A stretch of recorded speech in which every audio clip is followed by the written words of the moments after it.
anyone who does not and is caught in possession or seen in possession of one of these weapons of war, one of these instruments of terror, that weapon will be taken from them and they will be fined. And if they should persist in continuing to use and to buy these weapons, then there will be other consequences in the criminal code. Anyone who is using an opioid right now, and for most of Americans who are, that use of an opioid began with a legal prescription.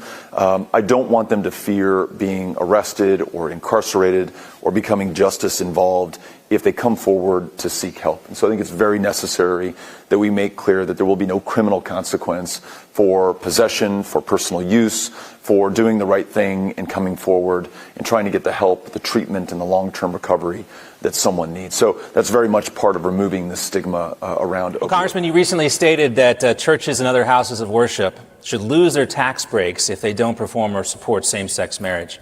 Why should the ideologies of religious institutions be a litmus test for their tax-exempt status? Let me make this clear.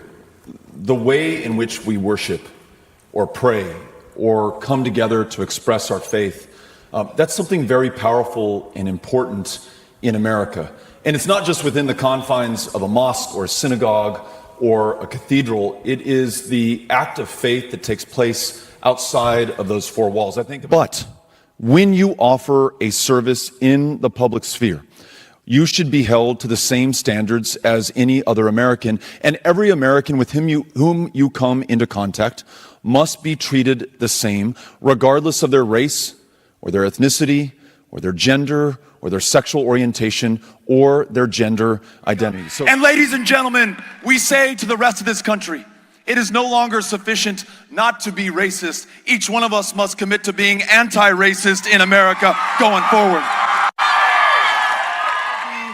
No fear as we rewrite this country's immigration laws in our own image, legalizing America, beginning with more than 1 million dreamers by making them U.S. citizens in this, their home country. Deciding that a racism in our criminal justice system is also a racism in our economy, is also a racism in healthcare, is also a racism in education in America. Even if we were to stop emitting carbon today, right now, at this moment. Is he crazy or is that just the way he acts? Amy and I are happy to share with you that I'm running to serve you as the next president of the United States of America. I have no reaction. I just, one more gets in the race. I mean, it was essentially like a yawn. I mean, it was just sort of like meh. The meh. The idea that he could go off on this excellent adventure. All we are is dust in the wind, dude. We can listen to and lift up rural America. I think he only felt emboldened and free enough to do that because he was white and because he was male. You're fucking a white male! This is a defining moment of truth. I want the truth! For this country and for every single one of us. That sort of, I think, freedom that he could feel really, I think, had a lot to do with the fact that he is white and male. You're fucking a white male! The challenges that we face right now, the interconnected crises surrounds us and penetrates us. It binds the galaxy together. In our economy, our democracy, and our climate have never been greater.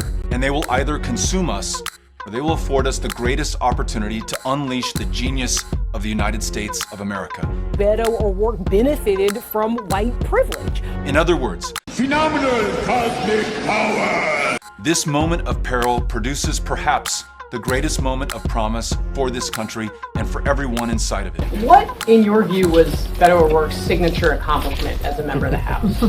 Beto brought a great deal of vitality to Congress. One of the issues in his, as I haven't been asked this question, but I just know his record here. We can unleash the ingenuity and creativity of millions of Americans who want to ensure that we squarely confront the challenge of climate change before it's too late. Power is mine, bitches! We can work on real justice reform and confront the hard truths of slavery and segregation and suppression in these United States of America. How is it that someone who did raise $80 million lost against Ted Cruz? That's gotta hurt! And all of us wherever you live, can acknowledge that if immigration is a problem, it's the best possible problem for this country to have. You cannot be serious! And we should ensure that there are lawful paths to work, to be with family, and to flee persecution. How is it that all of a sudden he thinks he's qualified or has enough accomplishments to be president? I don't think you would get the same sort of confidence. We are truly now, more than ever, the last great hope of Earth. Space, the final frontier. At this moment of maximum peril and maximum potential, let's show ourselves and those who will succeed us in this great country just who we are and what we can do. Well, I think he's got a lot of hand movement. I've never seen so much hand movement. Oops. We face catastrophe and crisis on this planet, even if we were to stop emitting carbon today, right now, at this moment. I don't know how many countries are on the face of the planet, 192 muscle menos. There's going to be massive migration of tens or hundreds of millions of people from countries that are literally uninhabitable or underwater, that are above the sea right now. That we have no more than 12 years to take incredibly bold action on this crisis. Is he crazy, or is that just the way he acts?